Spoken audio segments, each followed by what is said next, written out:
Assalamualaikum warahmatullahi wabarakatuh. Bismillahirrahmanirrahim. Wassalatu wassalamu ala rasulillah wa ala alihi wa sahbihi wa mawalah. Amma ba'du.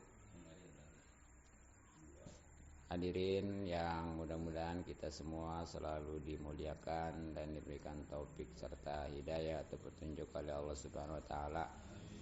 Mudah-mudahan kumpulnya kita dirahmati dan diberkati serta diridhoi oleh Allah Subhanahu wa taala, juga mendapatkan pahala yang besar dan keuntungan yang banyak dunia, lebih-lebih akhirat. Amin ya rabbal alamin. Terutama pahala dan keuntungan silaturahmi, mudah-mudahan rezeki kita dimudahkan dan dibanyakan serta dibarokahkan.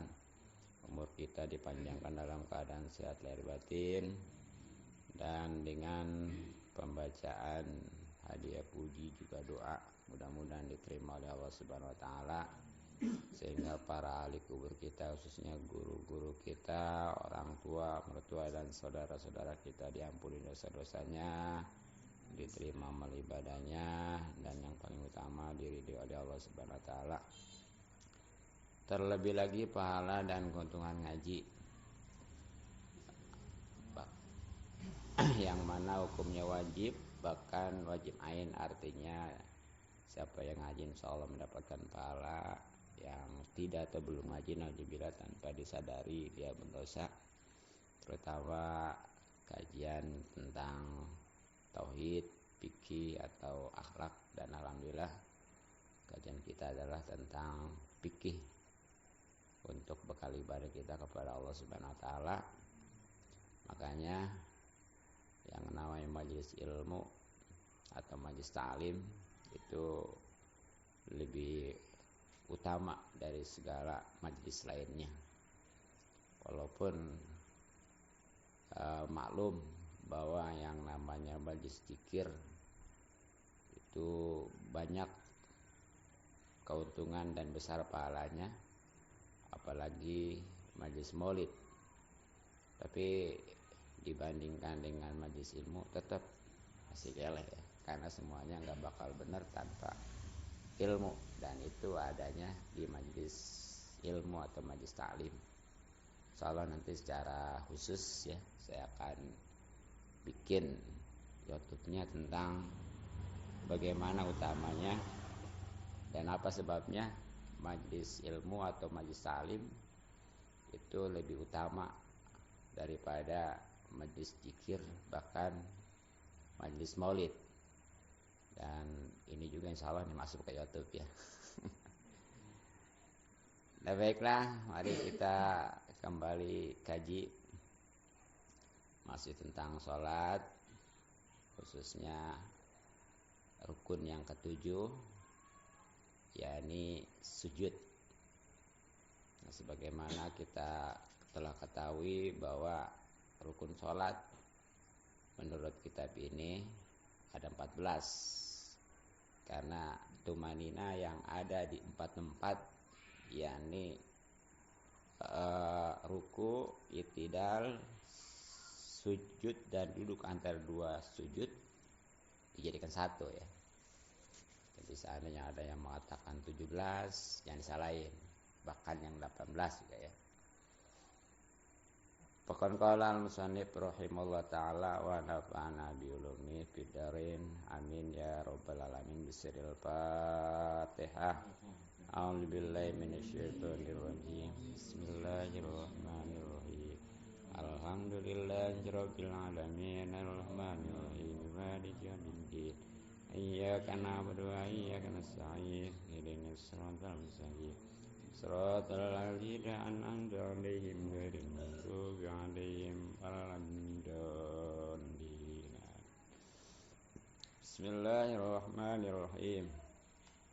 Wasabi'uha, dan yang nomor ketujuhnya sujudun, itu sujud marrataini, 2 kali. Kulla rokaatin, pada tiap-tiap rakaat, tapi ala ghairi mahmulin, pada sesuatu yang tidak dipakai lahu bagi orang yang sholat. Itu jadi yang ketujuh, rukun sholat menurut kitab ini. Rukun sholat itu sesuatu yang kudu tahu dan ada ketika sholat ya. Itu mutlak syaratnya dua tuh. Kalau pengen sah sholat, tahu dan ada ketika sholat. Makanya ketika orang itu sholat ngerjain padahal mah ada, tapi nggak tahu, nggak sah. Sebaliknya tahu nggak ngerjain, nah, itu bukan sholat namanya ya. Ya bahkan seandainya dia sholat tapi nggak sujud, itu nggak sah juga gitu. Yang banyak kan orang mau sholat sujud ya, tapi karena nggak ngaji nggak tahu. Ya apalagi nanti ketika di sujud juga ada syarat-syaratnya ya. Nggak asal aja gitu. Makanya alhamdulillah dengan ngaji ya. Itu sujud 2 kali pada setiap rakaat, tapi ingat pada selain yang tidak dipakai, yang tidak dikenakan, yang tidak dibawa lagi istilahnya ya. Itu sujud. Nah, perlu diketahui juga di sini kenapa harus 2 kali? Kan kalau rukun-rukun yang lain mah sekali-sekali aja ya. Ya dalam serakaat atau berdiri sekali, ruku sekali, i'tidal sekali, termasuk duduk antara 2 sujud juga sekali. Tapi sujud mah 2 kali. Nah, karena memang sujud mah satu menunjukkan ketawaduan, kedua insya Allah itu kalau mau tahu mah adalah tempat atau posisi yang paling dekat dengan Allah. Tapi bukan berarti Allah di tempat sujud, bukan. Maksudnya dengan pertolongannya. Makanya di antara doa yang diijabah di dalam sholat itu adalah ketika sujud, khususnya sujud terakhir. Tapi kalau memang sholatnya sendiri ya, ataupun jadi makmum yang si imamnya belum juga beres, ataupun si imam tapi konfirmasi dulu, jangan di sujud terakhir bilang enggak apa kagak gitu ya. Lama si makmum udah bangun lagi. Udah beda ya. Jangan ya. Harus proporsional itu.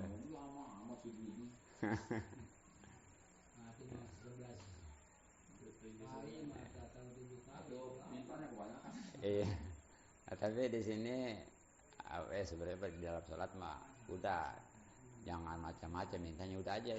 Jadi doa pamungkas, gimana doa pamungkas? Ini aja, ya Allah kabulkan segala hajat saya, gitu aja udah ya. Ya kan kalau kita udah dijabah itu kita nggak doa apa kita dijabah kan gitu ya. Jangan minta ini minta itu untuk kelamaan. Udah minta dijabah doa aja gitu aja udah, itu udah pokoknya itu modalnya itu dasarnya. Iya maksud hajat gitu. Nah termasuk nih sujud yang 2 kali itu sujud sahwi, sama tuh 2 kali gitu ya. Nah itu kalau sujud tilawah atau sujud syukur mah sekali-sekali. Walaupun sujud tilawah itu di dalam sholat tetap dia sekali. Kan kalau sujud tilawah mah bisa di dalam sholat, bisa di luar sholat ya. Kalau sujud syukur mah hanya di luar sholat. Itu dari 4 sujud yang wajib hanya sujud sholat. Kalau sujud sahwi, sujud tilawah, dan sujud syukur mah sunnah, itu nggak wajib. Nah ini kudu pada sesuatu yang tidak dipakai.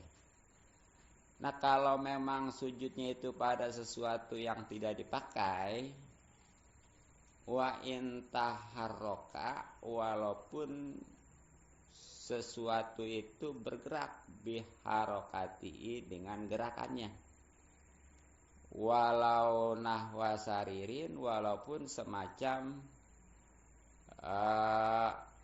ranjang lah, yataharoku, yang bergerak biharokatihi, dengan gerakannya, li'annahu, karena yang namanya ranjang yang tidak gerak dengan yang bergerak walaupun dengan gerakannya, laisa, itu tidak dianggap bimahmulin lahu, sebagai hal yang dipakai. Makanya pala yaduru, tidak berbahaya as-sujudu, sujud alaihi, atas sesuatu yang tidak dipakai. Itu jadi karena tadi sujud itu harus kepada sesuatu yang tidak dipakai. Nah, kalau yang tidak dipakai mah nih, walaupun dia bergerak dengan gerakannya, ya seperti umpamanya sholat di dipan, diranjang, kan goyang tuh. Ya, itu mah nggak apa-apa, walaupun bergerak dengan gerakannya, sujud di dipan, diranjang, nggak masalah, asal suci gitu ya. Karena apa? Itu mah dianggap nggak dipakai, makanya nggak masalah gitu.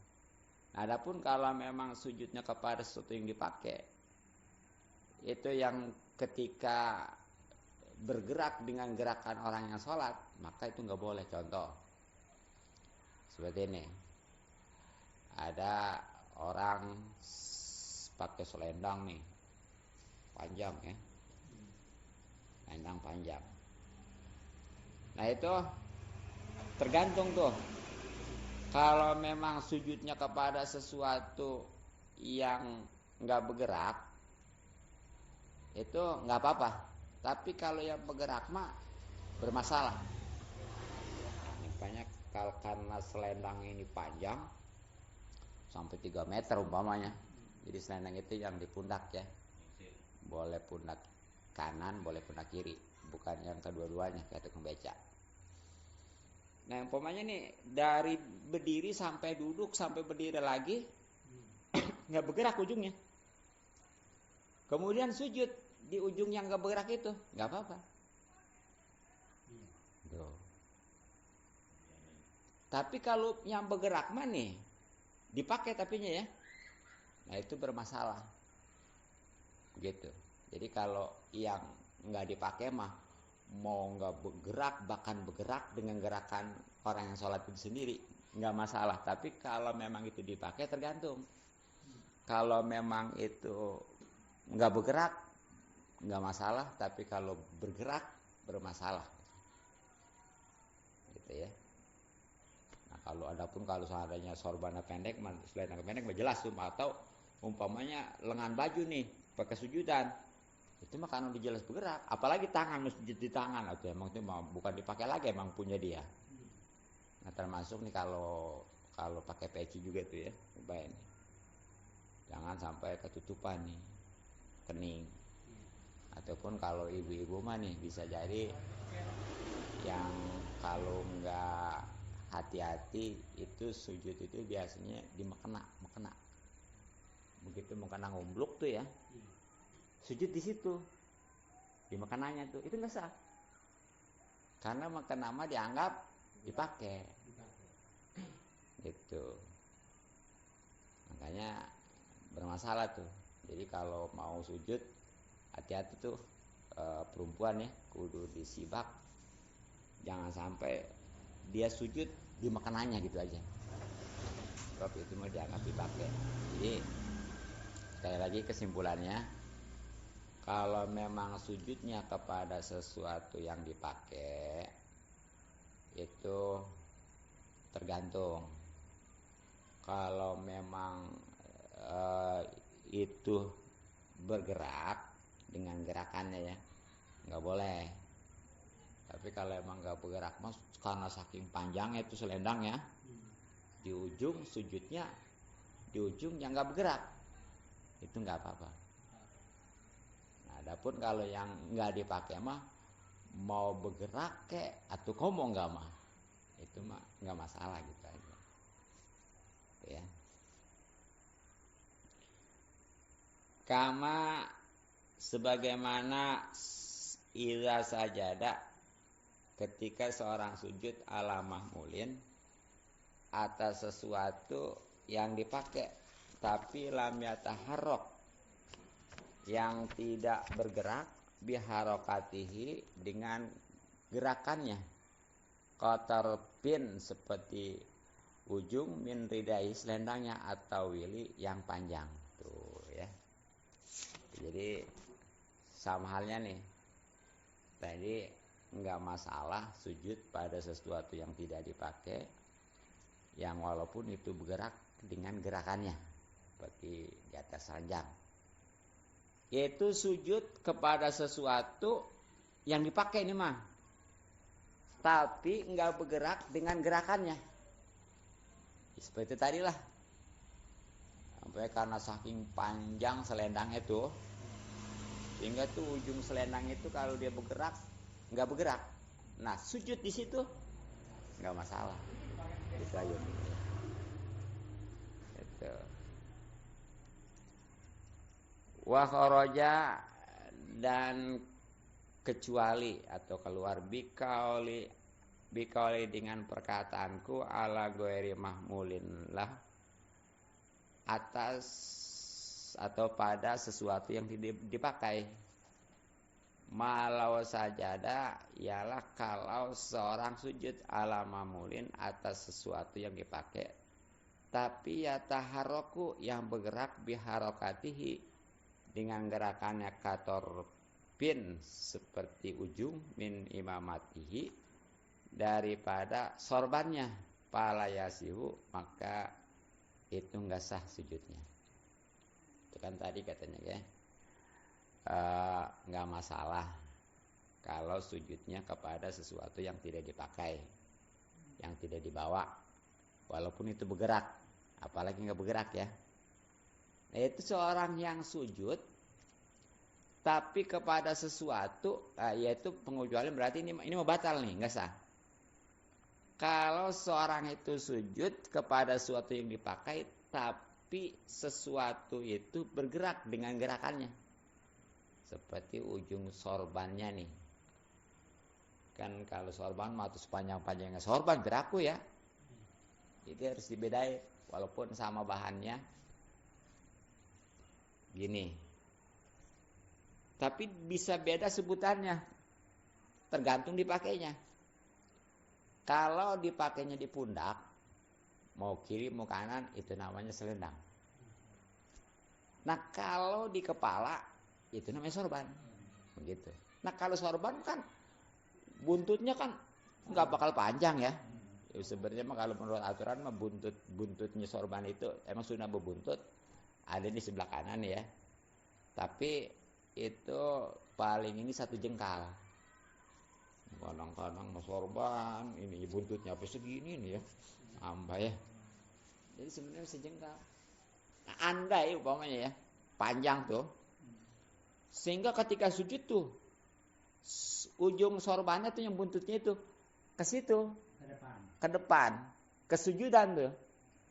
Nah itu mah nggak sah, ya karena dianggap dipakai dan bergerak itu mah, makanya nggak sah tuh. Gitu ya. Nah bagaimana kalau dia sengaja aja sujud pada sesuatu yang dipakai yang padahal itu bergerak seperti barusan di ujung sorban, fa'in sajada maka kalau ia sujud aja alai kepada sesuatu yang dipakai tapi yang bergerak nih batolat maka batal as-sholatu sholat. Jadi kalau seandainya lah udah biarin mau sujud aja di ujung sorban walaupun katanya tadi bergerak, itu batal sholatnya. Karena apa? Sujudnya nggak sah. Sedangkan sujud itu rukun sholat, makanya nggak sah ya. Nah batal berarti sholatnya dong batal deh kalau wudunya mah agak. Jadi udah nggak usah lah tambahin, nggak bisa. Itu mau kudu balik lagi, usoli lagi gitu dari awal. gitu ya. Nah, batal juga inta amada kalau memang dia sengaja wa alima dan dia mengetahui tahrimau akan keharaman tersebut. Itu batal juga kalau memang dia udah tahu nggak sah sujud di sesuatu yang dipakai yang bergerak istilahnya ya. Sujud aja baru batal. Ataupun dia tahu bahwa itu haram rupanya itu sujud kayak begitu karena itu dianggapnya nggak sesuai aturan, khususnya aturan sholat gitu. Nah itu haram ya. Nah bagaimana nih kalau karena dia memang belum ngaji, sehingga dia nggak tahu, ya kalau nggak tahu kan dianggapnya nggak sengaja ya. Nah wailah kalau seandainya dia itu memang nggak tahu makanya nggak sengaja, ada maka dia wajib kudu ngebalikin as-sujuda sujudnya. Tuh, kalau seandainya nggak tahu nih, bawahnya barang itu dia ada yang bilangin, sujud sih di ujung sorban itu makan bergerak, gitu atau selendang itu makan bergerak itu mah ujungnya juga karena pendek selendangnya. Tuh akhirnya nggak boleh itu nggak sah itu. Nah itu kalau memang dia tadinya bodoh nggak tahu itu nggak batal. Tapi diulangin lagi. Diulangin lagi. Batu. Kenapa? Kalau batu. Batu? Batu dibilangin asal tahu. Oh. Iya. Gitu. Itu. Kemudian wa yasihu dan sah sujud ala yadi ghairi atas tangan orang lain. Tuh, jadi bapaknya ketika sujud tangan orang digituin tuh. Yang di samping gitu ya. Nah itu kan kalau nggak tahu bingung. Bisa jadi marah-marah, bisa jadi dikeplak gitu, bisa dimanain ya. Itu kalau tahu ilmu mah nggak masalah. Sah-sah aja itu sebab nggak dipakai dan bukan tangan sendiri, tapi tangan sendiri nggak sah, ini mah tangan orang itu yang di sampingnya gitu ya. Nggak apa-apa udah sujudin aja dah. Kalau mandiin dia takut orang muji gitu ya. Begitu sujud tangannya mandi digituin tangannya sebelah kita gitu. Udah. Kalau memang kita ini kudu ngegituin ya, berarti kita dianggapnya belum tahu. Tapi kalau jong-jong aja atau terus aja sujud ya berarti itu kita tahu gitu. Jadi nggak apa-apa kalau sujud pada tangan orang mah. Ya. Kalau tangan sendiri mah nggak boleh tetap ya. Tari yang dipakai aja nggak boleh kalau bergerak mah. Untuk apalagi tangan memang bukan yang dipakai lagi tuh mah. Wala nawi mandilin dan juga sah sujud pada semacam sapu tangan biadi yang ada di tangannya. Tuh ya. Jadi kalau tadi kan kalau selendang mah ya kalau emang bergerak kan nggak sah. Tapi kalau sapu tangan mah nih yang ada di tangannya itu sah sujud di situ. Padahal mah apa bedanya ya? Menurut logika mah gitu. Hah? Umpamanya nih sapu tangan di tangan nih ya. Ada di tangan dia nih. Apakah itu diikat atau gimana ya? Nah begitu sujud tuh karena mungkin sapu tangannya besar, itu nutupin tempat sujud. Sujud di situ, itu sah. Padahal mah jelas bergerak kan ya? Iya, kan secara logika itu dianggapnya kan dibawa sebagaimana tadi selendang. Tapi ini masa apa sebabnya li'anau? Karena ya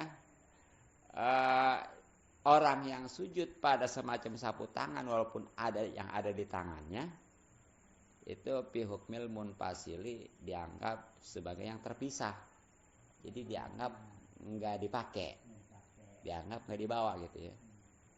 Itu kalau di tangan mah gitu. Sorban juga diletakin di situ nggak apa-apa. Nggak apa-apa, iya, bentar ya. Gitu, gitu ya. Ya bahkan seandainya tadinya dipakai nih, orang begitu ruku jatuh, ya, ya karena licin sorbannya, jatuh pas tuh ngelupin tempat sujud, nggak masalah. Udah lepas namanya. Udah lepas, Ya walaupun ada katanya yang mengatakan tuh ya. Ya katanya gitu, tetap aja katanya nggak boleh. Ya bagaimana nggak boleh gitu, mudah nggak kepake gitu ya. Dia dikiasin sebab jadi bagaimana awal lah katanya, tunggu bisa begitu ini mah. Melihat kenyataannya aja bahwa itu hukumnya udah terpisah, udah lepas gitu. Gitu.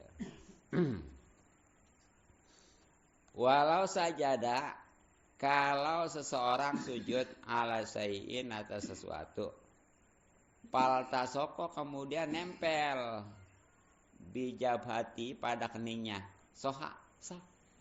Tapi wajaba wajib izalatuhu menghilangkan sesuatu tersebut lisujudi untuk sujud asani yang kedua.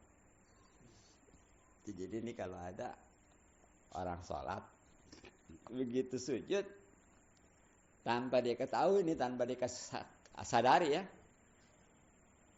barang sujud rupanya tuh ada plastik. Ya, kan plastiknya kelihatan putih. Gitu ya. Ataupun memang kelihatan dah, tapi yang jelas nempel. Tek. Nah ya. Nah itu dianggap sah tuh. Dianggap sah ya. Tapi untuk sujud keduanya itu kudu dibuang.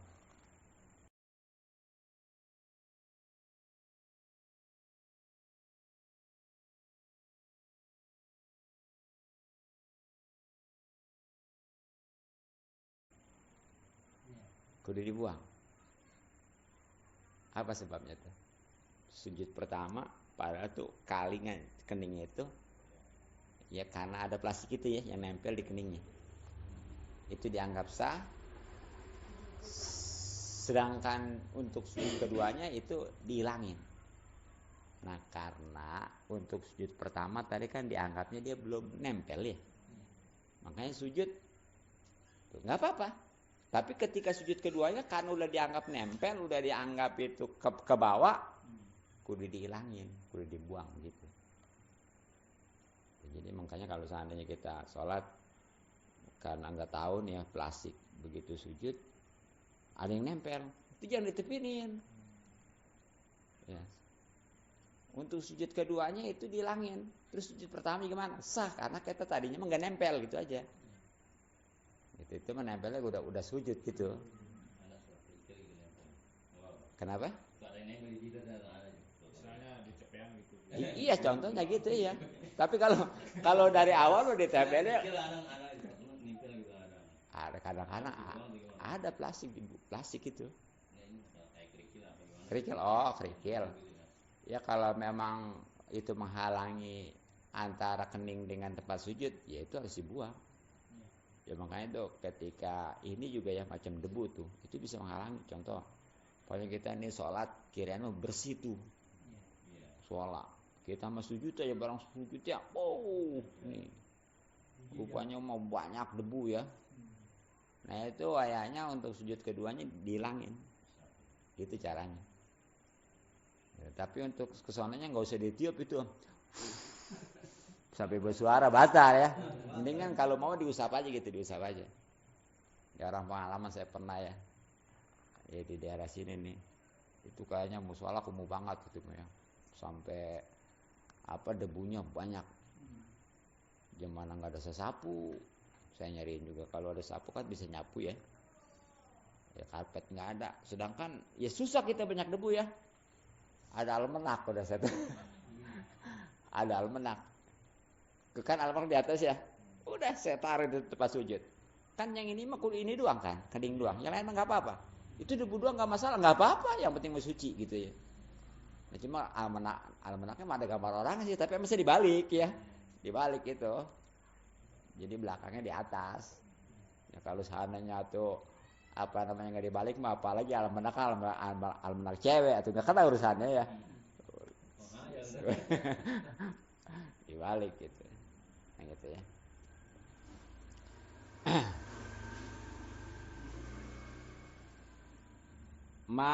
Tangkisin juga sujud itu sambil kalau nungging ya, nungging tak? Iya, jungkir gitu ya, gitunya. Ntar lebihnya aja.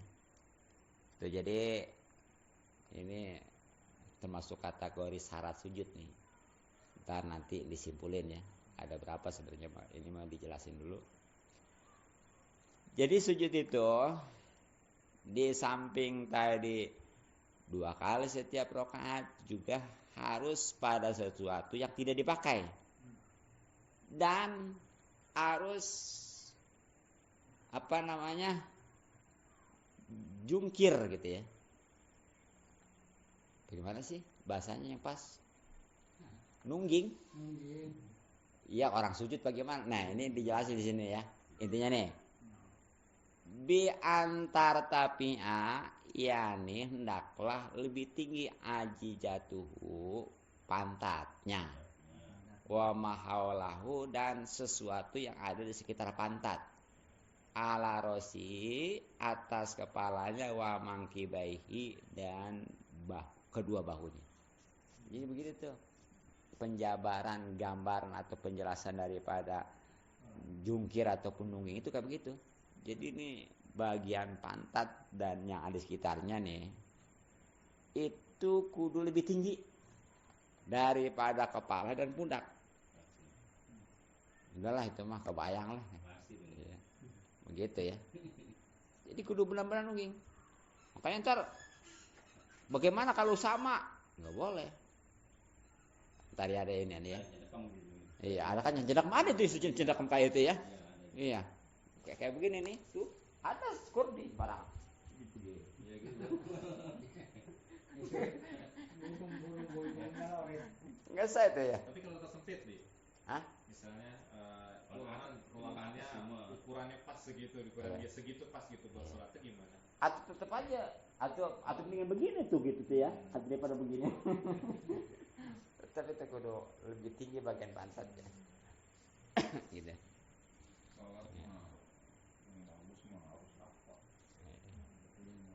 Nah itu ya. Nah, jadi gitu tuh. Syarat tuh kudu juga nungging ya, ini bagian pantat dan sekitarnya itu lebih tinggi daripada bagian kepala dan sekitarnya ya. Nah, apa sebabnya nih? Lil itba, karena mengikuti Nabi itu. Kalau pengen tahu Nabi sholat kayak begitu ketika sujud khususnya tuh. Walaupun kita ini nggak berjumpa dengan Nabi ya, belum ya.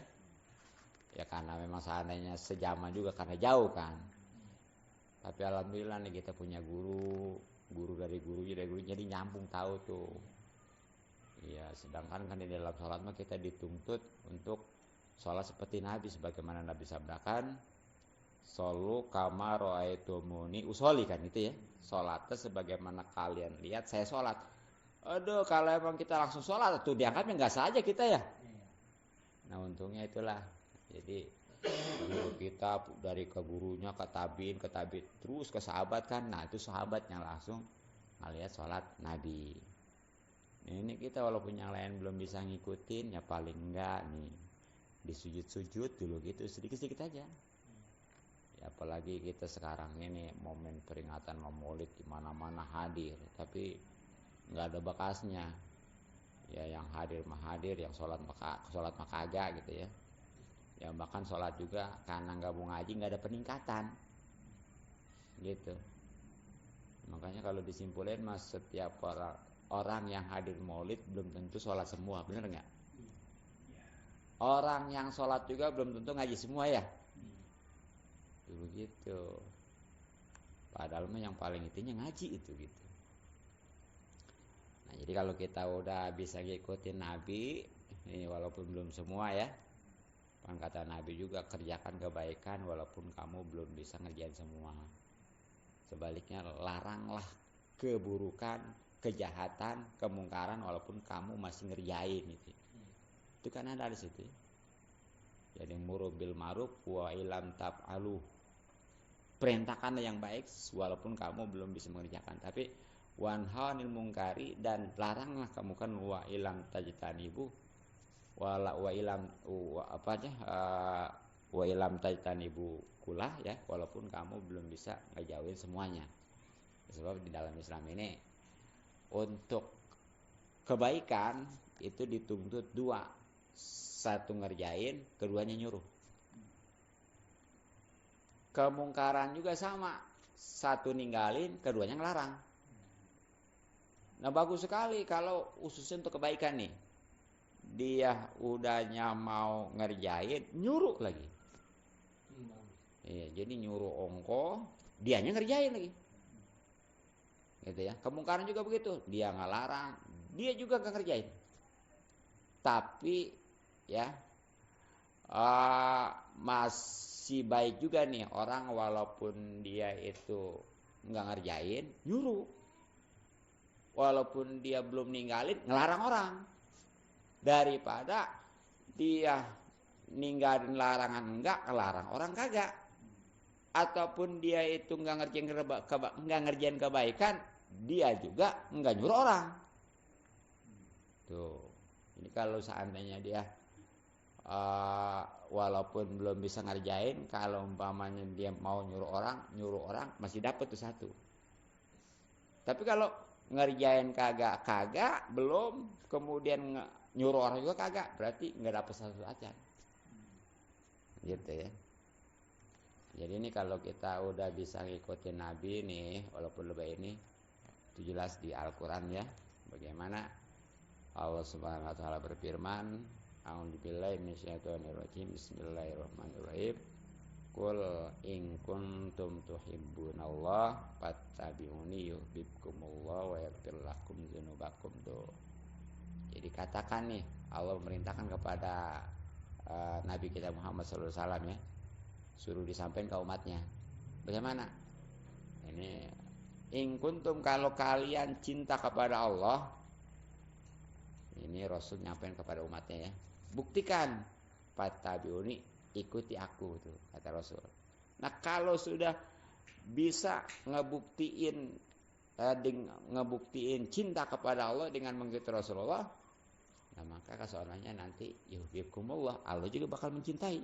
Bahkan wa yaghfir lakum dzunubakum, mengampuni dosa-dosa gitu. Ini itu ya. Nah, kemudian palawin akasa. Maka kalau umpamanya terbalik, nyungsang ya, tasawaya atau sama, lam yujisu, maka tidak mencukupi itu bagi orang yang sholat sujud seperti itu ya.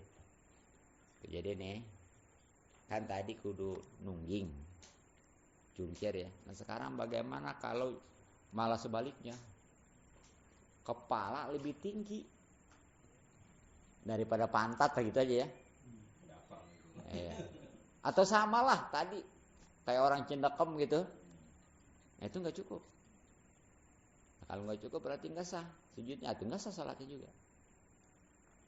Nah tuh hati-hati. Nah memang kalau orang itu sujudnya dengan cara kepala lebih tinggi dari pantat ataupun sama, itu nggak mencukupi. Tapi ingkana nih, pengecualian kalau ada bihi pada seorang itu ilatun, sesuatu penyakit, layum kinuhu, yang mana tidak memungkinkan baginya, ma'aha, beserta penyakit tersebut, as-sujudu, sujud, ila kadzalika, kecuali dengan cara nyungsang ataupun sama tabi, ajza'ahu, maka itu mah mencukupi. Jadi ini mah ya, karena dia umpamanya sakit mata. Sakit mata kalau pakai sujud parah itu ya, nyut-nyutan aja ya. Ataupun penyakit apalah yang nggak memungkinkan dia kalau sujud seperti bari itu tadi, yang kepala lebih rendah daripada pantat ya, nggak bisa kayak begitu. Ya bisanya dia kepala lebih tinggi dari pantat, ataupun minimal tadi sama. Nah kalau memang kondisinya karena ada penyakit, nah itu mah mencukupi. Nah di sini yang namanya kaidah dipasang ad-daruratu tubil majurat ya. Jadi kemudaratan khususnya penyakit itu bisa ngebolehin yang tadi dilarang. Padahal kalau memang dia sehat mah walaupun bagaimanapun juga tetap ngeboleh. Yang namanya sujud sambil nyungsang, artinya kepala lebih tinggi dari pantat, bahkan walaupun sama gitu ya. Jadi tetap kudu bagian pantat lebih tinggi dari bagian kepala. Nah memang itu kalau filosofisnya luar biasa itu.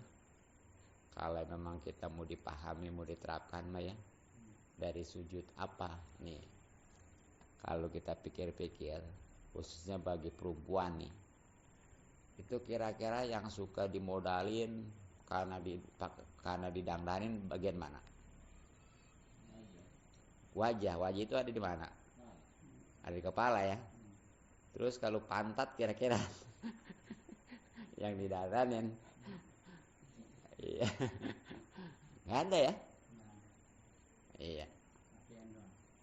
Terus dari sisi kehormatan, orang kalau diteplak pantat, apalagi kalau itu suka girang ya, iya bangsa, ya orang ini malah yang genit mah gitu, diteplak pantat kan malah girang ya, senang. Tapi kalau diteplak kepala, bagaimana tuh? Bodoh ya, marah. Ya. Sedangkan ketika sujud apa yang terjadi? Itu ya. Kepala yang tadinya terhormat itu, yang istilahnya dimodalin karena didangdanin, bahkan ditual juga jangan coba-coba. Ketika sujud ada di bawah. Iya. Jadi keleh dengan pantat yang nggak dimodalin, nggak didangdanin ya, walaupun itu ditual juga kadang-kadang kalau bagi perempuan yang ngedit menjadi senang begitu ya. Nah ini artinya menunjukkan ketawaduan. Jadi orang nih dari filosofi sujud sebenarnya mah, walaupun dia kaya, walaupun dia pinter, jabatan tinggi, jangan sombong, gitu aja. Gitu. Sebab itu tuh gambaran dari sujud, bagaimana terhormatnya kepala, bahkan sampai didangdanin segala apa ya. Tapi ketika sujud tetap gitu. Makanya tadi di awal udah katakan bahwa kalau rukun yang lain cuma sekali, tapi sujudmu 2 kali. Ya itulah, karena diantaranya di sujud ini memang menunjukkan tentang ketawaduan, dan itulah posisi yang paling dekat dengan ilmunya Allah, dengan kekuasaan Allah. Makanya di lebih itulah doa sangat diijabah. Tapi tadi kalau memang makanya banyakin doa, tapi kalau kita sendiri ataupun makmum yang si imamnya belum beres, ataupun si imam, tapi harus konfirmasi dulu begitu ya. Itulah baru 2 tuh syaratnya sujud. Jadi 1 kudu kepada sesuatu yang nggak dipakai, keduanya nungging gitu aja. Ya. Nah ini insya Allah nanti masih ada lagi, mungkin cukup ya sementara. Kelamaan mah takut ngeblank lah. Sedikit, yang penting mah paham manfaat insya Allah. Subhanaka bihamdik asyhadu an la ilaha illa anta astaghfiruka wa atubu ilaik. Assalamualaikum warahmatullahi wabarakatuh. Allahumma